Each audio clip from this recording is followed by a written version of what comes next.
Boa noite, meus irmãos. Graça e paz do Senhor Jesus Cristo. É um prazer estar com os irmãos em mais este domingo para a ministração da Palavra do Senhor. Eu os convido, então, neste momento, a abrirem suas Bíblias na primeira carta de Paulo aos Tessalonicenses, no capítulo 2. Primeira carta de Paulo aos Tessalonicenses, capítulo 2. Vamos ler os versículos 14 a 16. Primeira carta de Paulo aos Tessalonicenses, capítulo 2, do 14 ao 16. Com reverência, então, ao Senhor, meus irmãos, leiamos.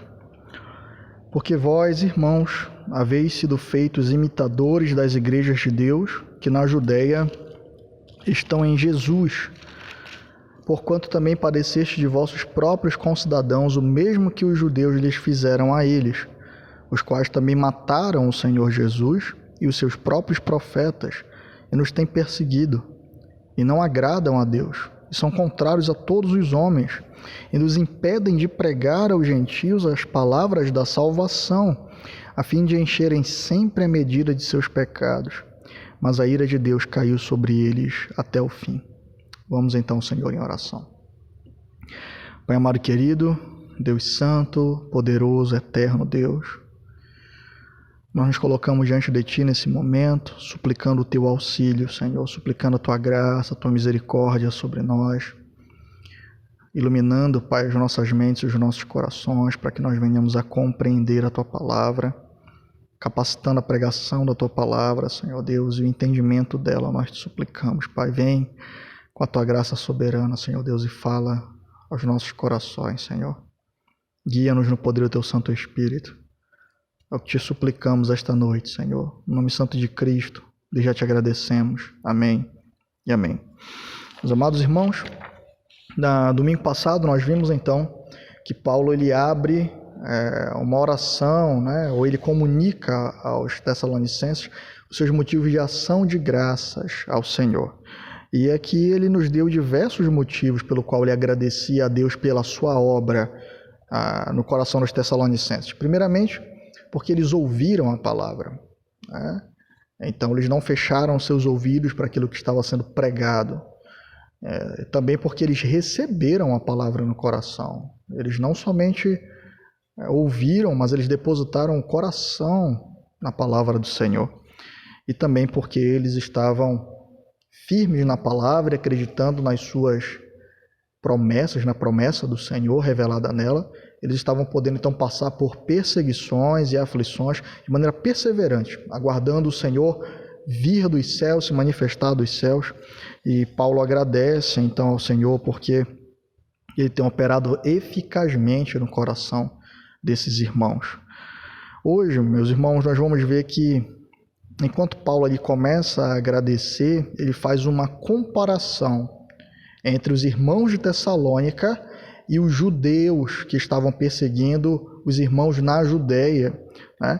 Ele fala então que os irmãos de Tessalônica estavam imitando os irmãos na Judéia, que estavam perseverantes em meio à perseguição, mas a grande massa dos judeus que havia também ouvido a palavra não fizeram como os irmãos de Tessalônica, e isso era um motivo de lamento, né? Um motivo para lamentar, sempre que os homens se demonstram incrédulos à palavra.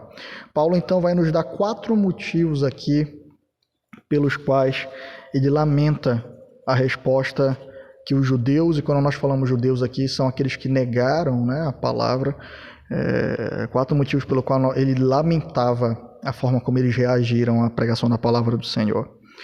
O primeiro motivo de lamento que Paulo nos deixa explícito é a rejeição da palavra. Ele lamenta porque, diferente dos Tessalonicenses, que tiveram uma oportunidade muito breve de ouvir a palavra, né? Nós vimos em Atos 17, que narra a presença de Paulo ali, então, na igreja de Tessalônica, na cidade de Tessalônica, que ele ficou 3 semanas ali ministrando o evangelho, né? Anunciando Cristo, pregando a salvação, pregando a ressurreição do Senhor.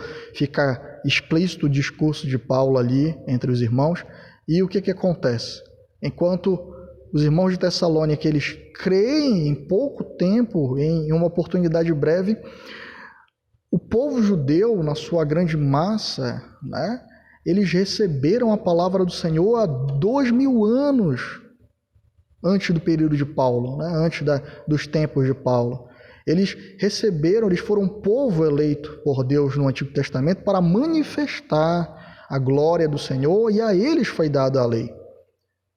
A eles foi dada a palavra, o Messias foi anunciado na palavra. E Paulo diz que, diferentemente dos Tessalônica, quando então a palavra agora estava sendo pregada pelos apóstolos a esses homens também rejeitaram. Paulo diz que eles rejeitaram os profetas, eles rejeitaram o anúncio do próprio Cristo, ou seja, o Messias se fez revelado diante deles, e eles rejeitaram também o Messias, e agora eles continuavam rejeitando a Cristo, por não ouvirem a pregação dos discípulos do Senhor. Quando nós vamos até Hebreus, no capítulo 1, versículo de 1 a 3, os irmãos podem ler posteriormente, o autor de Hebreus ele está escrevendo aos irmãos judeus que haviam se convertido, que haviam recebido a palavra, e explicando que Jesus ele é a plena manifestação do ser de Deus e que o Senhor falou anteriormente aos pais pelos profetas, mas nesse último tempo ele falou pelo próprio Filho que tinha sido anunciado pelos profetas. E o que é que esses homens fizeram, né? O que é que o povo judeu em si, a grande massa de judeus fez? Rejeitou os profetas, rejeitaram a pregação do Senhor Jesus Cristo e agora estavam rejeitando também a pregação dos apóstolos. Eles eram homens que diziam amar a palavra e se relacionar com ela, mas era uma relação falsa, fingida. Quando nós vamos até Mateus, e esse texto é muito importante para lançar luz àquilo que Paulo ele está falando aqui sobre esses homens, porque o próprio Senhor Jesus Cristo está descrevendo o coração deles em Mateus 23, esse texto é muito importante para lançar luz, né? Para nos levar a uma compreensão melhor do que Paulo ele está narrando ali aos irmãos de Tessalônica. Vamos a Mateus no capítulo 23, onde nós temos o discurso de Cristo, então, contra os fariseus e escribas da sua época. Vamos ao capítulo 23, vamos ler inicialmente do versículo 23 ao 28. Olha só como Jesus descreve a relação desses homens com a palavra. Ele diz: ai de vós, escribas e fariseus hipócritas, pois que dizimais a hortelã, o endro e o cominho, e desprezais o mais importante da lei, o juízo, a misericórdia e a fé. Deveis, porém, fazer estas coisas e não omitir aquelas, condutores cegos, que coais um mosquito e engolis um camelo. Ai de vós, escribas e fariseus hipócritas, pois que limpais o exterior do copo e do prato, mas o interior está cheio de rapina e de iniquidade. Fariseu cego, limpa primeiro o interior do copo e do prato, para que também o exterior fique limpo. Ai de vós, escribas e fariseus hipócritas, pois que sois semelhantes aos sepulcros caiados, que por fora realmente parecem formosos, mas interiormente estão cheios de ossos de mortos e de toda a imundície. Assim também vós, exteriormente pareceis justos aos homens, mas interiormente estáis cheios de hipocrisia e de iniquidade. Jesus Cristo então diz que o relacionamento desses homens com a palavra do Senhor era meramente legalista, era uma aparência falsa, sem piedade, ou seja, o coração deles não havia sido de fato transformado, eles não receberam a palavra como os tessalonicenses receberam. Observe então que os tessalonicenses eles ouvem, eles creem e eles produzem frutos, mas esses homens aqui não. Eles receberam a palavra, mas eles não creram na palavra, eles não depositaram seu coração nela e por isso eles não produziam frutos. Jesus não diz que eles deveriam parar de dizimar ou de obedecer à lei de maneira externa, claro que não. A obediência no coração ele vai ser externo, mas não é de fora para dentro, é de dentro para fora, é isso que Cristo está dizendo. É porque um homem é salvo, é porque ele crê na palavra e no seu coração foi produzido juízo, misericórdia e fé, é que ele agora passa a viver para o Senhor, então. E eles não acreditaram na palavra. E a maior prova de que esses homens não acreditavam de fato naquilo que Deus havia anunciado, além de eles terem criado diversas interpretações que mudavam o sentido da palavra, isso é um dos atos do coração rebelde, tentar mudar ou ajustar a palavra para os seus próprios propósitos, eles rejeitaram o Cristo e toda a lei, Toda a palavra revelada no Antigo Testamento apontava para o Senhor.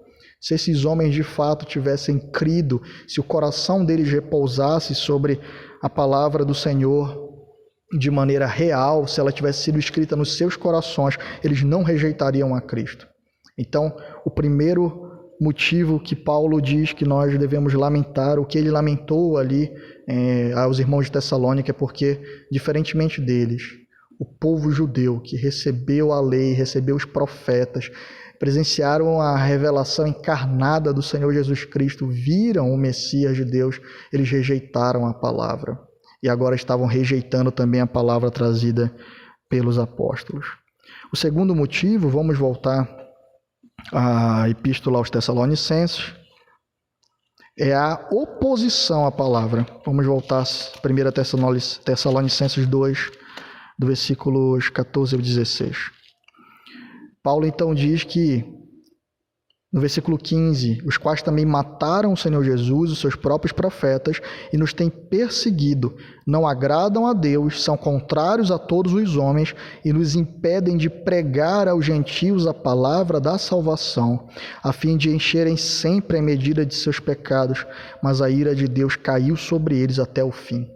Esses homens também eles tinham uma dura oposição à palavra.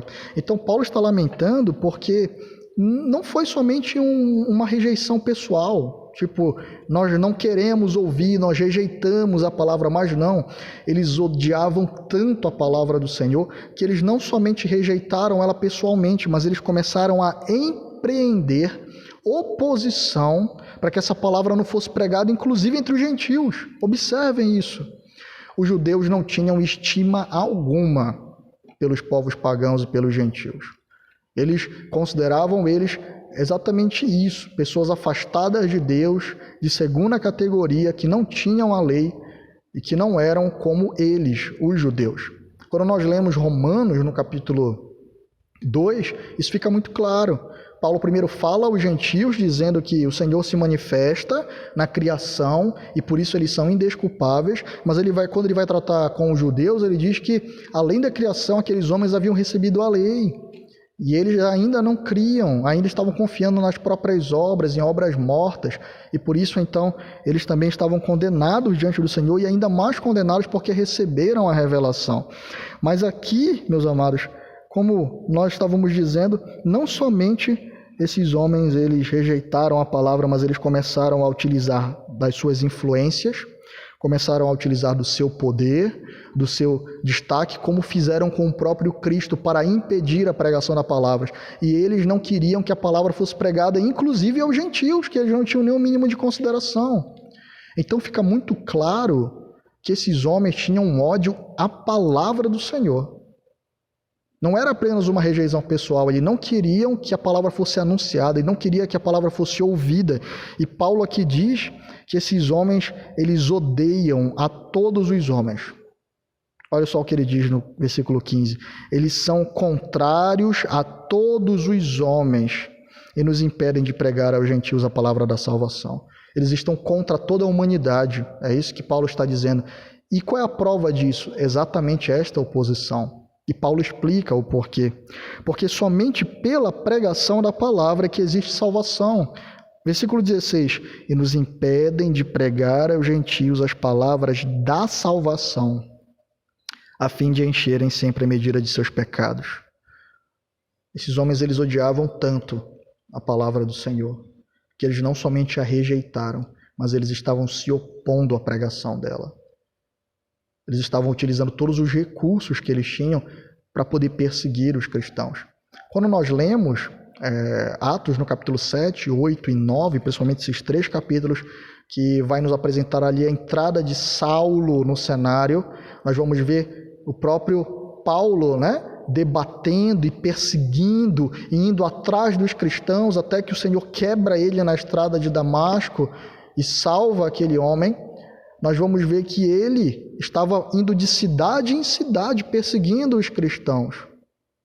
Então os judeus não somente estavam se opondo na Judéia, onde haviam irmãos judeus salvos ali, que creram no Cristo, mas eles estavam indo em outras cidades, na cidade dos gentios, para poder perseguir, e aonde tinha ali uma sinagoga judia, aqueles homens se levantavam e eles iam contra Paulo e o perseguiam. É muito interessante, meus irmãos, a narrativa que Paulo está fazendo, porque ele presenciou isso de perto, ele foi um perseguidor, e essas perseguições elas eram mantidas com o dinheiro dos principais príncipes dos fariseus, fica muito claro. O governo romano não tinha intenção nenhuma em tentar apoiar os judeus na perseguição dele contra os cristãos. Então, no início, o que se tem de evidência ali é que eles estavam utilizando, inclusive, os recursos deles para poder expulsar e perseguir os cristãos ali, né? Então, Paulo lamenta que não somente eles rejeitaram a palavra, mas eles também estavam se opondo à pregação da palavra, inclusive entre os gentios. E sem a pregação da palavra não há salvação, portanto, eles eram homens que estavam contra toda a humanidade. O terceiro motivo pelo qual Paulo lamenta é a forma de oposição. Eles não somente se levantavam, vamos ler aqui nos versículos 15, os quais também mataram o Senhor Jesus Cristo e os seus próprios profetas, e nos têm perseguido, e não agradam a Deus, e são contrários a todos os homens. Ou seja, além de não ser somente uma rejeição pessoal, mas uma oposição viva, ativa à palavra, Paulo está lamentando pela forma de perseguição, pela forma de oposição. Não se tratava somente de difamação, como eles faziam em todas as cidades que Paulo pregava. Não se tratava somente de tentar deturpar o evangelho, de utilizar os seus recursos e poderes para impedir a pregação naquela cidade por meio de alguma autoridade, de alguma lei. Não era somente isso. Eles eram extremamente cruéis. Eles mataram o Senhor Jesus Cristo, eles mataram os profetas, e agora eles estavam perseguindo os apóstolos para matarem também. Nós vemos isso de maneira muito clara ali em Atos no capítulo 8. Vamos lá, em Atos no capítulo 8.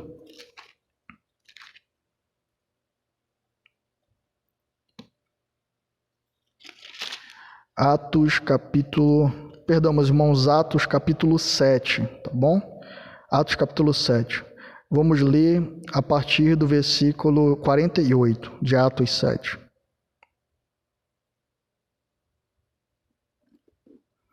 Nós temos aqui um longo discurso de Estevão, né, que vai ser acusado pelo sumo sacerdote. Estevão então vai se defender e nós vamos ler então o final do discurso. Mas o Altíssimo não habita em templos feitos por mãos de homens, como diz o profeta. O céu é o meu trono e a terra o estrado dos meus pés. Que casa me edificareis, diz o Senhor, o qual é o lugar do meu repouso? Porventura não fez a minha mão todas estas coisas? Homens de dura cerviz e incircuncisos de coração e ouvido, vós sempre resistis ao Espírito Santo. Assim vós sois como vossos pais. A qual dos profetas não perseguiram vossos pais? Até mataram os que anteriormente anunciaram a vinda do justo, do qual vós agora fostes traidores e homicidas. Vós que recebestes a lei por ordenação dos anjos e não a guardaste. E ouvindo eles isto, enfureciam-se em seus corações e rangiam os dentes contra ele. Mas ele, estando cheio do Espírito Santo, fixando os olhos no céu, viu a glória de Deus e Jesus que estava à direita de Deus, e disse: Eis que vejo os céus abertos e o Filho do Homem que está em pé à mão direita de Deus. Mas eles gritaram com grande voz, taparam os seus ouvidos e arremeteram unânimes contra ele, expulsando-o da cidade, o apedrejavam, e as testemunhas depuseram as suas capas aos pés de um jovem chamado Saulo e apedrejaram a Estevão, que em invocação dizia: Senhor Jesus, recebe o meu espírito. E pondo-se de joelhos, clamou com grande voz: Senhor, não lhes impute este pecado. E tendo dito isto, adormeceu. Meus irmãos, essa passagem é extremamente forte. Nós temos um homem padecendo pela pregação da palavra do Senhor. E nós vemos de maneira muito clara a crueldade com a qual não somente ele, mas todo o povo do Senhor e o próprio Senhor Jesus Cristo foram mortos por causa da palavra. O Senhor Jesus Cristo, ele morre por causa da sua justiça, da sua piedade. Esses homens mataram os profetas.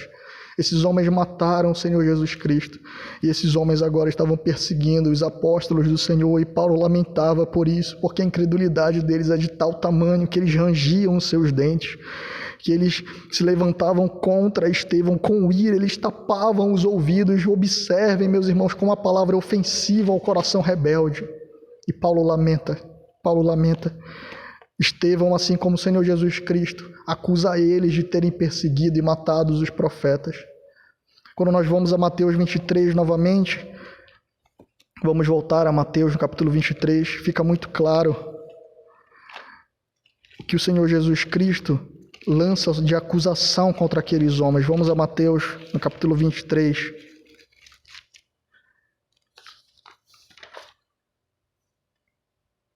Olha só o que o Senhor diz a esses homens do versículo 33 ao 46. Serpentes, raça de víboras, como escapareis da condenação do inferno? Portanto, eis que eu vos envio profetas, sábios e escribas. A uns deles matareis e crucificareis, e a outro deles açoitareis nas vossas sinagogas, e os perseguireis de cidade em cidade, para que sobre vós caia todo o sangue justo que foi derramado sobre a terra, desde o sangue de Abel, o justo, até o sangue de Zacarias, filho de Baraquias, que mataste entre o santuário e o altar. Em verdade vos digo que todas estas coisas hão de vir sobre esta geração. Jerusalém, Jerusalém, que matas os profetas e apedrejas os que são enviados. Quantas vezes quis eu ajuntar os teus filhos como a galinha junta os seus pintos debaixo das asas, e tu não quisestes. Eis que a vossa casa vai ficar deserta, porque eu vos digo que desde agora me não vereis mais, até que digais, bendito que venha em nome do Senhor. O Senhor diz que os pais daqueles homens mataram os profetas, e que eles podem adornar o túmulo dos profetas e dizer: poxa, se nós estivéssemos com os nossos pais, nós não teríamos feito isso. Mas Cristo fala: não, isso é mentira. Se vocês estivessem lá, vocês teriam feito a mesma coisa, porque vocês estão fazendo isso agora. E Cristo diz: e vocês vão continuar fazendo, porque eu vou continuar enviando profetas para pregar a minha palavra, e vocês irão arremeter contra eles, apedrejá-los, de maneira que todo o sangue justo vai ser contabilizado na conta de vocês. Aqueles homens, eles não estavam lá quando Abel foi morto, de maneira presente física, mas o que Cristo está dizendo é que eles fazem parte do mesmo espírito de incredulidade. Eles fazem parte da mesma geração perversa que se levantou contra o Senhor. Eles são filhos de Caim, uma geração má, uma geração arrogante, uma geração que odeia ao Senhor e que persegue e mata aqueles que são justos do Senhor. O Senhor Jesus diz que eles fazem parte da mesma geração, e todo o sangue justo, de Abel até Zacarias, até Cristo, depois de Cristo e seus discípulos, vai ser contabilizada na conta desses homens que são perversos. E Paulo então lamenta porque a incredulidade deles é de tal tamanho que não somente eles rejeitaram, não somente eles se opuseram à palavra, mas eles estavam perseguindo e matando os servos do Senhor. O quarto motivo pelo qual Paulo lamenta é o juízo de Deus que cairá sobre esses homens. Vamos até 1 Tessalonicenses capítulo 2 ainda, vamos ler os versículos 16. E nos impedem de pregar aos gentios as palavras da salvação, a fim de encherem sempre a medida de seus pecados, mas a ira de Deus caiu sobre eles até o fim. Paulo lamenta porque o que esses homens têm feito, desde quando mataram Abel justo até aquele presente momento que perseguiam os apóstolos, era acumular a ira de Deus sobre si. Esse termo que Paulo utiliza, encherem sempre a medida de seus pecados, é um termo que aponta para fazer com que os seus pecados se acumulassem, demandando a ira do Senhor de tal forma que eles transbordaram o cálice da ira do Senhor, e ela então será derramada sobre eles. E Paulo aqui, ele utiliza no original um verbo que nos aponta para algo que já está consumado, ou seja, essa condenação, essa sentença, ela já está lançada sobre esses homens. E Paulo então Ele lamenta isso porque ele fala, olha, esses homens que perseguem, esses homens que rejeitam a palavra, esses homens que se opõem à palavra, eles só têm enchido. Esses homens que mataram os profetas, mataram a Cristo, estão matando os apóstolos, estão matando hoje os servos do Senhor.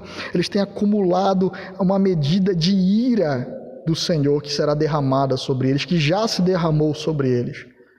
Paulo diz isso mostrando para nós que é algo certo. Ele está apontando de maneira profética, escatológica. Ele está dizendo que os homens que se mantiverem assim de Deus, eles estão sob a ira de Deus e no final dos tempos eles serão condenados para toda a eternidade por causa do pecado deles. Paulo estava muito triste porque era o povo a qual ele fazia parte. Ele olhava então o povo rejeitando a palavra, se opondo à palavra, perseguindo, mataram o Senhor Jesus Cristo. E ele diz, ó Senhor, esses homens só têm acumulado ira sobre eles, dia após dia, vivendo em pecado e rejeitando, Senhor, aquilo que Tu tens apresentado e revelado diante deles. Paulo olha para os Tessalonicenses e vê algo totalmente contrário. E ele lamenta, então, a dureza e a incredulidade do coração daqueles homens. Para nós finalizarmos, meus irmãos, temos algumas aplicações para fazer sobre esse texto. Primeiramente, Paulo falou que existem, então, 2 tipos de pessoas. E o mundo inteiro está dividido nesses 2 tipos de pessoas pela cruz. Aqueles que são da descendência de Abel, aqueles que são justos, aqueles que nasceram em Cristo, aqueles que receberam a palavra do Senhor e creram nela com todo o seu coração e aguardavam o Messias, e quando ele se revelou, eles creram nele, e agora que ele é anunciado de maneira plena, continuam depositando o coração nele enquanto ouvem a palavra. E o outro grupo são aqueles que rejeitam a palavra, odeiam a palavra, e eles odeiam a palavra para sua própria condenação e perdição. E sobre eles então virá a ira do Senhor. A qual grupo você pertence? Será que você pode com alegria dizer, eu pertenço ao grupo que tem sido perseguido, que tem sido maltratado, que tem sofrido oposição, porque eu amo a palavra e vivo a palavra, eu creio na palavra do Senhor? Ou será que você faz parte daqueles que têm rejeitado a palavra do Senhor? As oportunidades, aquilo que tem sido revelado a você, seu coração se mantém duro, incrédulo. E a segunda aplicação é que essa resposta de a qual grupo você pertence e qual tem sido a sua resposta diante da palavra da salvação do Senhor, ela é dada pela própria Escritura. A Escritura diz que aqueles que fazem parte do primeiro grupo, aqueles que depositam de fato, creem em Cristo para a remissão dos seus pecados e salvação, produzem frutos. Eles não são como os fariseus, que seguravam a lei, diziam que amavam a lei, mas na verdade ela nunca foi aceita nos seus corações. Eles nunca receberam de fato, nunca creram, de maneira que quando o Cristo genuíno ele é pregado, eles rejeitavam. E hoje é a mesma coisa, muitas pessoas se dizem crentes, mas quando o Cristo da Escritura, o Filho de Deus, aquele que se revela, ele é apresentado, as pessoas fecham o coração e dizem, esse não é o Cristo que eu quero, esse não é o meu Deus, esse não é o meu Messias. Seu Messias é alguém falso, só existe um Messias, um mediador entre Deus e os homens, e é Cristo, aquele que se revela na palavra. E quando ele entra em um coração, quando ele faz morada em um coração, esse coração ama a sua palavra e produz fruto e é purificado de todo mal. Ele conduz aqueles que o amam em uma vida de obediência e sinceridade. O genuíno Cristo é aquele que está apresentado na palavra e deve ser crido como ele se revela. Ele é único. Não adianta você andar com a Bíblia para lá e para cá, viver uma vida fingida e aparente de cristianismo. Mas, na verdade, quando o Cristo ele é pregado e anunciado, você rejeita. Não é esse que você quer. É um que você criou na sua mente, no seu coração. É um falso ídolo. Alguém morto. Não tem poder. Aqueles homens diziam que esperavam o Messias. E quando o Messias, então, se revela diante deles, conforme estava prescrito na palavra, eles o rejeitaram. Muitos têm vivido assim também. E por isso não dão frutos. E por isso, de maneira visível, Cristo não se manifesta por meio da vida deles. A terceira aplicação é que assim como essa geração incrédula e perversa, ela veio se arrastando desde o Éden, o mesmo espírito de incredulidade, passando por Caim, por Cã, passando por Esaú, Roboão, Acabe e todos aqueles que mataram os profetas, até chegar em Jesus Cristo e também crucificar o Senhor, conforme estava determinado por Deus, mas por causa da dureza do coração desses homens, essa geração ela está presente hoje. Homens têm se levantado, meus irmãos. É uma linhagem de condenação, uma linhagem de oposição, de perversidade. E essa linhagem ela está somente acumulando ira, juntamente com todos aqueles que fazem parte dela. Do Éden aos dias presentes, aqueles que se opõem, que perseguem, que rejeitam a palavra, e eles estão destinados para a condenação. Portanto, se você se reconhece como sendo filhos de Satanás, se você se reconhece hoje como sendo alguém que não recebeu a Cristo no seu coração, que não tem crido genuinamente no Senhor, que nem tem produzido frutos, saiba que se você não fugir para Cristo, e eu digo corra para Ele antes que o dia chegue, você também beberá do mesmo cálice da geração perversa a qual você faz parte, da linhagem perversa e incrédula da qual você está inserido. Mas a boa notícia é que em Cristo o Senhor nos proveu um novo Adão. Em Cristo o homem pode nascer de novo. Em Cristo o homem pode ser retirado dessa linhagem perversa e incrédula e inserida na linhagem dos piedosos e justos, que tem Cristo como a sua fonte, que tem Cristo como a fonte do seu novo nascimento, da sua conversão, da sua transformação. Portanto, fuja para o Senhor Jesus Cristo, porque o final é ira que será derramada, é ira que será justamente derramada, adequadamente derramada, na proporção perfeita que é eterna, sobre aqueles que rejeitaram a palavra de Deus ao longo de todo esse tempo e perseguiram os seus profetas e mataram o Senhor Jesus Cristo e continuam perseguindo o seu povo e aqueles que pregam a palavra nos dias de hoje.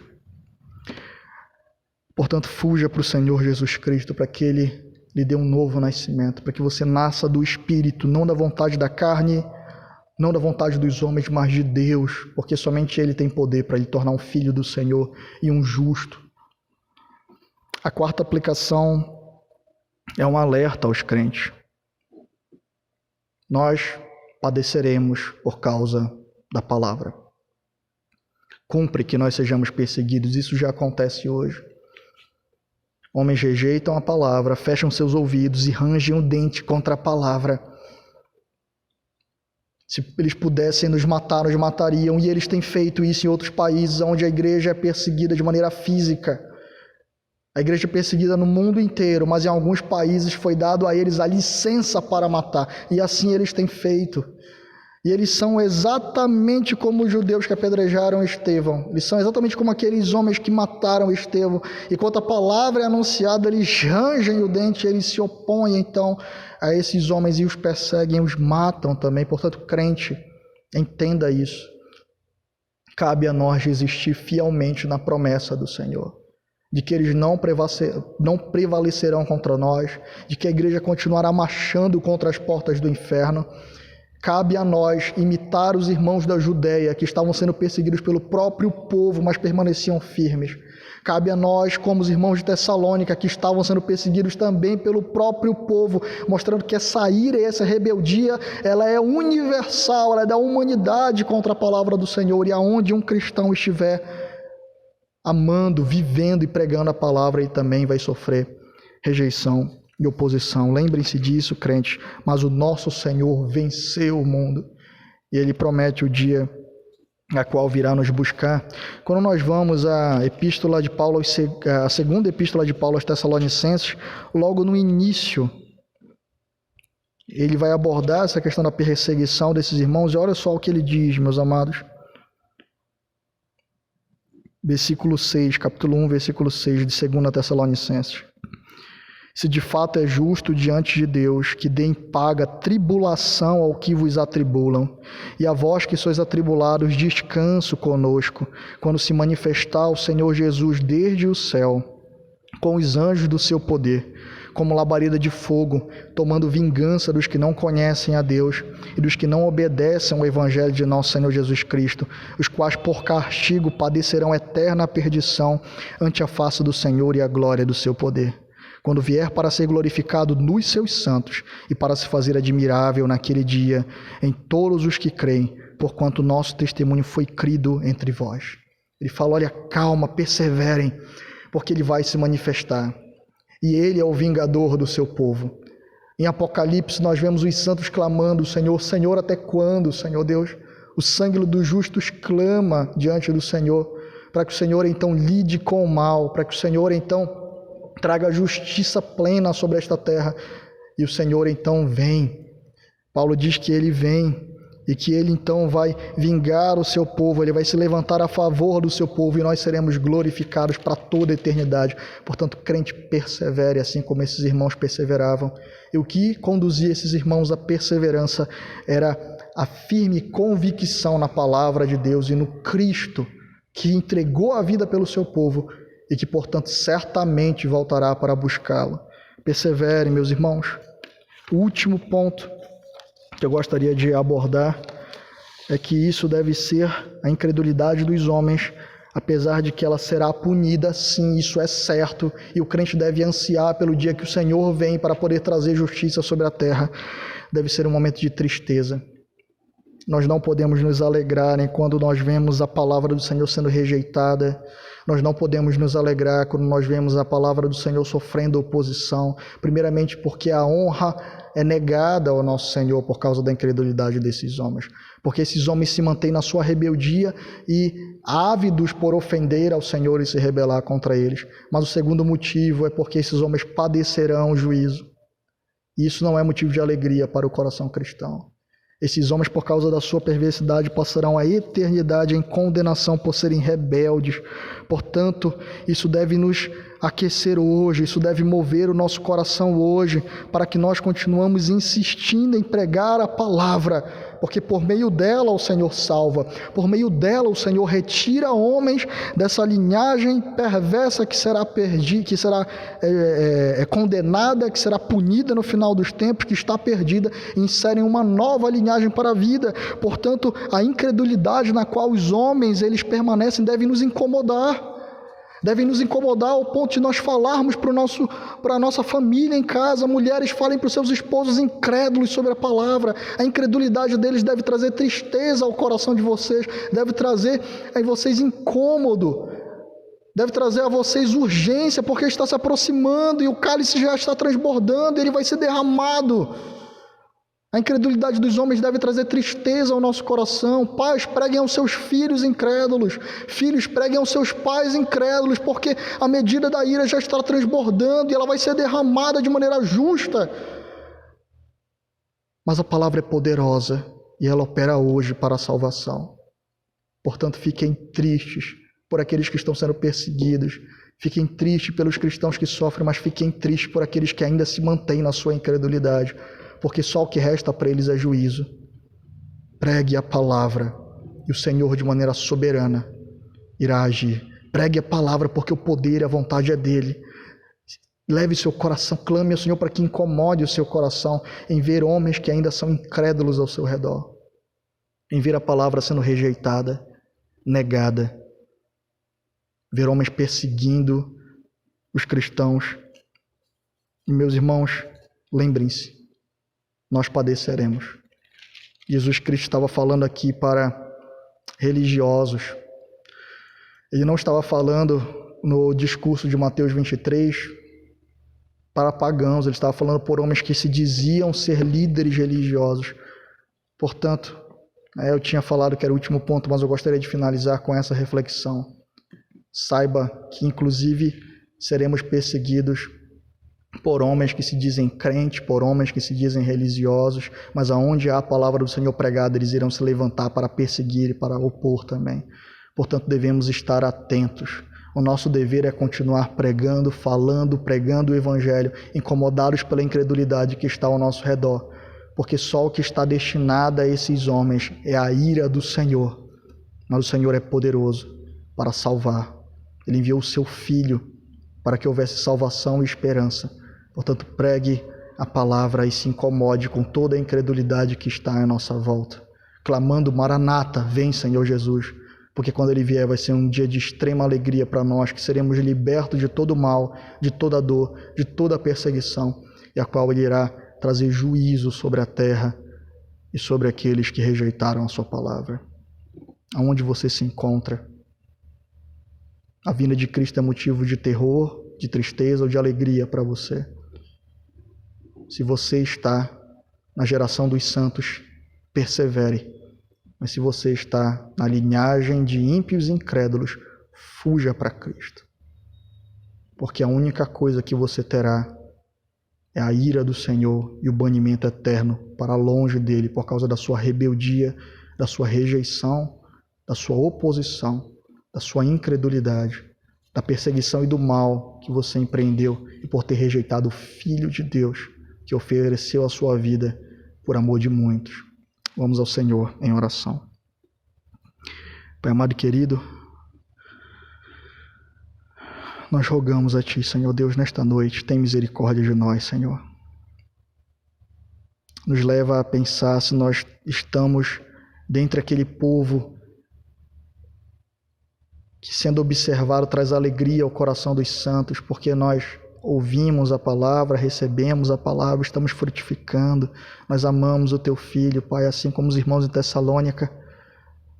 Leva-nos a refletir, Senhor Deus, se nós estamos de fato entre os Teus, ou se assim como os fariseus e muitos daqueles homens que se diziam, ó Senhor Deus, religiosos, na verdade odiaram o Teu Filho, perseguiram os profetas, odiaram, Senhor Deus, o Teu Filho ao ponto de ordenar ele, Senhor Deus, como um criminoso, que mataram o Senhor Jesus Cristo, como Tu havias determinado, Senhor Deus, mas agiram por causa da incredulidade, do ódio dos seus corações, e agora também perseguem os discípulos do Senhor e todo aquele que anuncia a palavra, e persegue o Teu povo, Senhor Deus, persegue todo aquele que ama e vive a Tua palavra, inclusive dentro do nosso meio, Senhor Deus, que se diz cristão. Livra-nos, Pai, de estar entre esses homens, porque só o que há reservado para eles é condenação, Senhor. Que nós, como crentes, possamos lamentar pela incredulidade, Senhor. Que nós, como crentes, Senhor Deus, possamos lamentar a rejeição, Pai, e a perversidade desses homens. E continuar pregando a Tua palavra firmemente, vivendo por ela, Senhor. Para que Tu traga salvação, Senhor Deus, transformação, e remova, Senhor Deus, ainda muitos deles da geração, da linhagem incrédula na qual eles estão, trazendo um novo nascimento, Senhor. Nascimento segundo Cristo, para a vida eterna. Que Tu os conduza, Senhor Deus, a saírem dessa linhagem perversa, Senhor. E agora, como Paulo, entregarem o coração a Ti, para que padeçam pelo Senhor Jesus Cristo, para que experimentem o caminho do sofrimento e da cruz, Senhor, para experimentarem da salvação eterna e da glória futura. O que nós te pedimos. Leva a nossa mente à reflexão sobre como anda a nossa vida, Senhor Deus, como nós estamos vivendo diante de Ti, se aprovas, Senhor Deus, da nossa salvação. Porque todo aquele que ama o Teu Filho recebe as palavras dele, recebe a Tua palavra, Senhor, e produz muito fruto para que Teu nome seja glorificado, mesmo em meio à perseguição. Nos sustenta, perdoa os nossos pecados, Senhor. Somos falhos, ó Deus. Somos pecadores. Age em nosso favor, nós rogamos a Ti, age, Senhor. Transforma, opera nos corações, Senhor Deus. Nós rogamos a Ti, age em nosso favor, porque somos fracos, mas em Cristo há poder, Senhor, para nos salvar e nos sustentar. Porque nós te suplicamos no nome santo dEle, Teu Filho amado, que vive e reina para sempre, Senhor. Amém e amém.